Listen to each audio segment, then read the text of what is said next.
Breaking news, everyday news on Prince Miller Entertainment TV. Today is the 26th of July 2022. Remember guys to like, share, comment and follow and turn on the notification bell so that you won't miss any of our new uploads that we do upload here.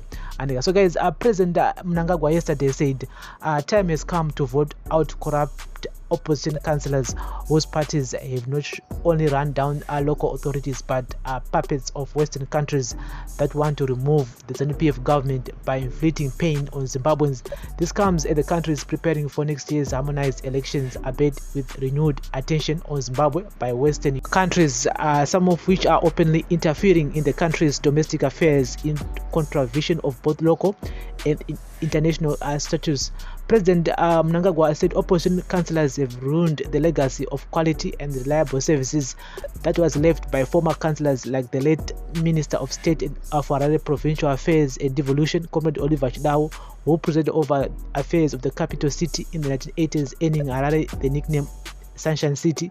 But now the Sunshine City is gone, with garbage going for weeks on end without being collected, rivulets of sewage flowing freely while the opposition councillors line their pockets with reckless abandon. However, the electorate has a chance next year to kick out the thieving opposition councillors and vote Zanu PF representatives whose government has since intervened to save cities from collapse. Speaking at the burial of Comrade Chidao at the National Heroes Acre yesterday, the president said the electorate should make sure they stop Eastwell colonizers in their tracks. In his eulogy, President Mnangagwa said Comrade Chidao became mayor of Harare at the youthful age of 30 and saw his visionary leadership transforming the capital city to earn the accolade the Sunshine City for providing quality services. It is most unfortunate that the achievements and legacy of the likes of the late engineer Chidao have been ruined by the current crop of City of Harare councillors. These opportunists have no affinity to improve the quality of life of our people and instead continue to abuse their public positions for personal expenditure. This trend should not be allowed into the future, he said. Residents in our urban areas must take back their power by voting for men and women with vision, ingenuity, and an unwavering passion for service in public office. The current rot in Harare and other local authorities under opposition parties must be brought to an end. President Mnangagwa said next year's harmonized elections present an opportunity to remove the opposition councillors.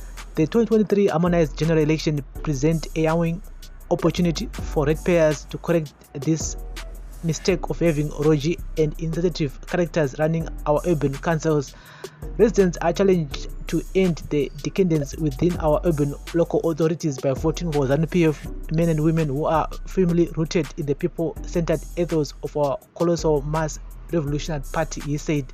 President Mnangagwa urged Zimbabweans to resist machinations by Western capitals to impose puppet governments in the country. Zimbabwe continues to face attacks by our perennial detractors. However, we will never give in to their machinations and hyenas' quest to establish a puppet regime in our country. No matter the suffering they may try to inflict on our people, our independence is not for sale, our freedom is not for sale, our sovereignty is not for sale, our democracy, patriotism and dignity as well as institutions and heritage are not for sale. Let those with ears hear us loud and clear. We're a peaceful and united country, he said. Violence of any form or kind is not acceptable in Zimbabwe. The blood of the sons and daughters of this great country remains imprinted in our memories. The brutal war we waged to break free from the chains of colonialism and our rich liberation war heritage reminds us that none but ourselves are responsible for our future and destiny. Therefore, today and into the future, we are forging ahead brick by brick, stone upon stone, and step by step towards delivering a better Zimbabwe for all, guided by our national vision 2030. Following the advent of the Second Republic, President Mnangagwa said he appointed Comrade Chidao as minister responsible for Harare Metropolitan Province after realizing that the city was in need of a mature, hardworking and visionary leader to help transform and return stability to the capital city. He said during Comrade Chidao's tenure, the new city master plan in Mnangagwa began to be rolled out, culminating in him touring a state-of-the-art new parliament building just last week after its completion. The president also officiated at the groundbreaking ceremony for the construction of the Zimbabwe Cyber City by Mark Holdings International. He says it was unfortunate that Komachidao will not be able to see through these milestones.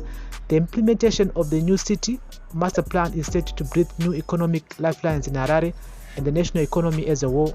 I thus call upon the Harare City Council to ride on these developments to accelerate their vision for Harare to achieve world-class city status by 2025, said President Mnangagwa.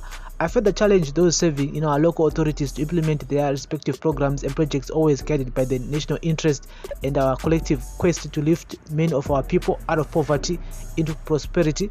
He implored Zimbabweans, including those in the diaspora, to take advantage of the prevailing ease of doing business environment to grow successful business across all sectors of the economy. Equally, you must conduct business endeavors in a manner that uplifts and improves the lives of all the people of our country. My government stands ready to facilitate the setting up of businesses, entrepreneurial ventures, and startups that produce goods and services in line with our Made in Zimbabwe, Buy Zimbabwe, and Build Zimbabwe initiative, the president said. Turning to the death of Komachidao, President Mnangagwa said he was shocked by the sudden demise given that they were together on the eve of his death at the National Gallery, where there was a celebration of the return and exhibition of the Stars A Bright art collection. Unbeknown to me, it was the last time that I would see the soft-spoken Komachidao. He faithfully served his country right until a few hours before he left this world to the next life to build those who have gone before him, he said. President Mnangagwa said the nation had been robbed of a practical, intelligent, unassuming business champion and hardworking man.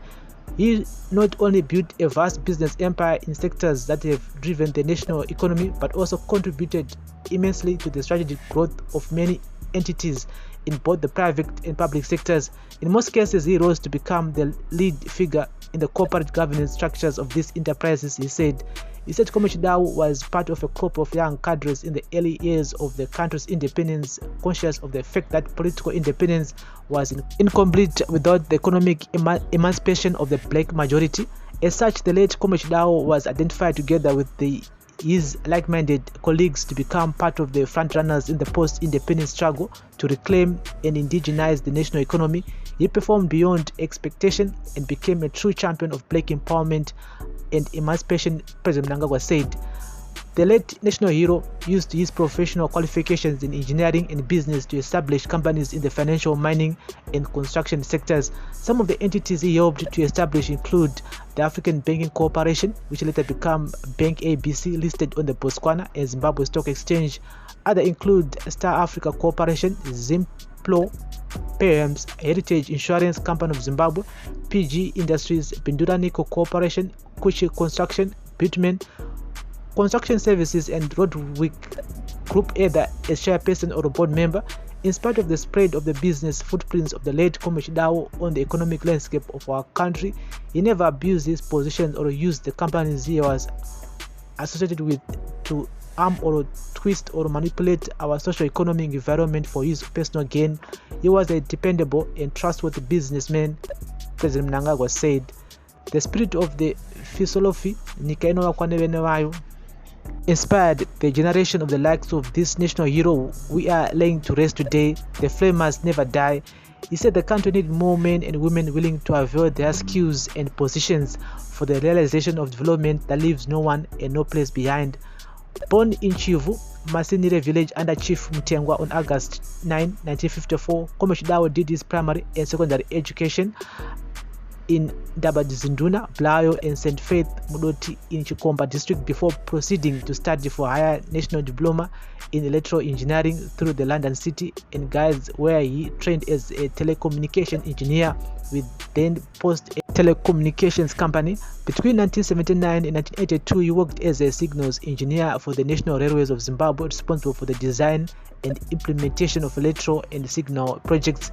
He was later elected councillor for Kambuzuma and deputy mayor of Harare from 1983 to 1984, before he became mayor of Harare at the age of 30 in 1985.